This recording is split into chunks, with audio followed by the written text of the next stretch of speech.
जलसे में आने वालों, आज तरक्की का राज मैं तुम्हें बता दूं, तुम्हारे नाम का राज बता दूं। देखो जलसे में आने वालों, नाम वही नहीं है कि तुम्हारे सामने तुम्हारा नाम होता रहे। लोगों, नाम तो गुंडों का भी होता है, नाम तो शराबियों का भी होता है, नाम तो जुआरियों का भी होता है, नाम तो जो डाका डालते उनका भी होता है, नाम तो जो मर्डर करते उनका भी होता है। लोगों, मगर कान खोल कर सुनो, ये नाम नाम नहीं है, नाम वो है कि तुम मर जाओ, कब्र में चले जाओ, नाम तुम्हारा फिर भी होता रहे। क्या तुम मर जाओ, कब्र में चले जाओ, नाम तुम्हारा फिर भी होता रहे। और ये नाम कब होगा?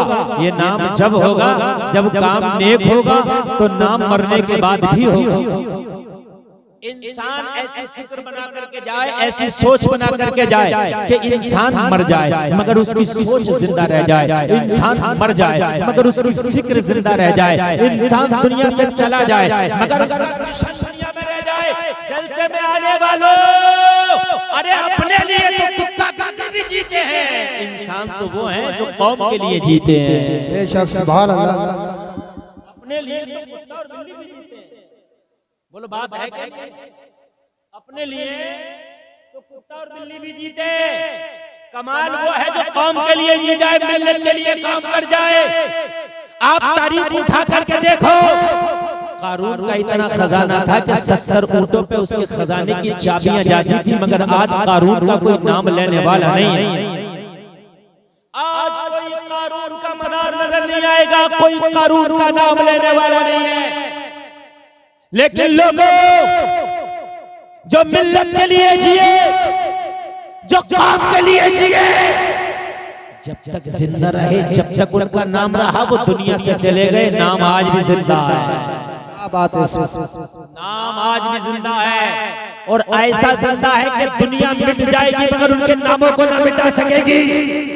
आप देखें, अजमेर की धरती पर लेटा मोइनुद्दीन 800 साल हो गए दुनिया से गए हुए, नाम आज भी जिंदा है। मेरे भाई, मैं ये नहीं कह रहा कि अपने लिए कुछ ना करो, अपने लिए करो, लेकिन मिल्लत का दर्द रखो, कौम का दर्द रखो, दीन का दर्द रखो, लोगों शरीयत मुस्तफा का दर्द रखो, लोगों कुरान का सीने में दर्द रखो। ये अपना जितना भी सिस्टम है ना, इसका मिक्सर का बिल्कुल बंद कर दो, डायरेक्ट ऐसे बजा दो, मिक्सर होता ही नहीं, बिल्कुल निकाल दो मिक्सर की सब्जी, मत बजाओ, नहीं इनको समझ में नहीं आएगी कोई भी तकलीफ। खाली अपने बस ऐसे मैक बजा दो, जैसे मस्जिद में एक अजान देने के लिए खाली एक एम्पलीफायर होता है ना, बस ऐसे ही बजा दो, बिल्कुल खुशक, बिल्कुल हेलो, बिल्कुल ऐसे बजा दो, बिल्कुल बजा दो। आप उठाने बजा, हेलो हेलो हेलो,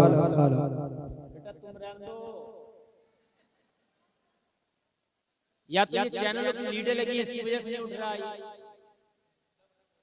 हाँ, तवज्जो फरमाए, तवज्जो फरमाए। इधर इधर कोई बात नहीं करे, मेरी मामैन कोई बात नहीं करे, वरना समझ लो तकरीर का मौजू बदल जाएगा अगर तुम्हारी बात नहीं चुकी तो।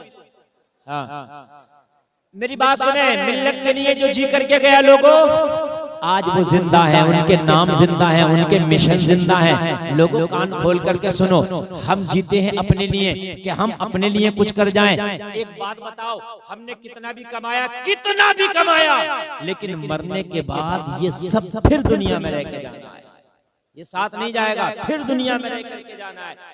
और अगर मिशन लेकर के दुनिया से गए, तुम मर जाओगे, तुम्हारा मिशन काम करता रहेगा, मर जाओगे, मिशन काम करता रहेगा, दुनिया से चले जाओगे, मिशन काम करता रहेगा। ये मिशन लेकर के जाओ दुनिया से कि या अल्लाह, मैं जब दुनिया में आया हूं तो मेरे हिस्से का रिस्क तो मिल के रहेगा, मेरे हिस्से का खाना तो मिल के रहेगा, मेरे हिस्से का माल तो मिल के रहेगा, लेकिन या अल्लाह तेरे दीन के मिशन को लेकर दुनिया में जिंदा रहूंगा। अगर मैं चला भी गया तो जब तक दुनिया में तेरा दीन रहेगा, जब तक मेरा मिशन रहेगा। सुभान आला हज़रत दुनिया से गए हुए 100 साल हो गए, 105 साल, मिशन जिंदा है। बोलो जिंदा है कि नहीं है? जब भी कोई सलाम पढ़ता मुस्तफा जाने रहमत पे लाखों सलाम, जमाना कहता है ये आला हजरत का मिशन है, जमाना कहता है आला हजरत का सलाम है। बोलो है कि नहीं है? कान खोल करके सुनो, मिशन जिंदा है। और दुनिया में आने वालों, ऐसे काम कर जाओ, तुम चले जाओ, तुम्हारा मिशन जिंदा रह जाए। बहुत बड़ी बात करने लगा हूं मैं, मिशन जिंदा रह जाए। ये मदरसा है, इसे बनाया तुमने, तुम दुनिया से चले जाओगे, मदरसा रह जाएगा। इसमें तालीम होगी, तुम दुनिया से चले जाओगे, वो तालीम बाकी रह जाएगी। इसमें कुरान पढ़ाया जाता रहेगा, तुम दुनिया से चले जाओगे, कुरान बाकी रहेगा। तुम्हारे हेल्प से, तुम्हारी सपोर्ट से, तुम्हारी मदद से जिस बच्चे ने कुरान पढ़ लिया, वो बच्चा जहां तक जाएगा, जितना कुरान पढ़ेगा, जितने शागिर्द बनाएगा, उस सब का सवाब तुम्हें मरने के बाद भी कब्र में मिलता रहेगा। कितना बड़ा मिशन है, बोलो कितना बड़ा मिशन है। और लोगों, कुरान को हल्का मत समझा करो। तुम अगर ये चाहते हो कि हम IAS IPS बने, सुभान अल्लाह, मैं तो अपनी कौम को कहता हूं कि बाहर निकलो, IAS भी बनो, IPS भी बनो, मैं तो कहता हूं इंजीनियर भी बनो, डॉक्टर भी बनो, प्रोफेसर भी बनो, मगर कान खोल करके सुनो, सबसे पहले तुम दीन सीख लो, 2-3 साल कुरान पढ़ लो, 2-3 साल कुरान सीख लो, खुदा की कसम, फिर डॉक्टर बनोगे, डॉक्टर लाजवाब होगा, IAS बनोगे, IAS लाजवाब होगा, IPS बनोगे, IPS लाजवाब होगा। इसलिए कि अगर दीनदार होके तू IAS बन गया तो कोई भी फैसला कुरान के खिलाफ नहीं करेगा, रिश्वत नहीं खाएगा। बात है कि नहीं है? हमारों को पहले तो कुर्सी नहीं मिलती मुसलमानों को कोई, और मिल गई तो रिश्वत बहुत खाते हैं। और जब तुम दीन सीख के जाओगे तो इंशाअल्लाह अपनी तनख्वाह पे डिपेंड करोगे, रिश्वत नहीं खाओगे, जिस डिपार्टमेंट में जाओगे नाम रोशन कर दो। बोलो भाई, बात है कि नहीं है? जहां जाओगे नाम रोशन हो जाएगा। ये जलसे में आने वालों, तुमने उस नबी का कलमा पढ़ा है जिसका कलमा उमर इब्ने खत्ताब ने पढ़ा। अब सुने, तकरीर मेरी शुरू हो गई, इंशाल्लाह मजा आएगा।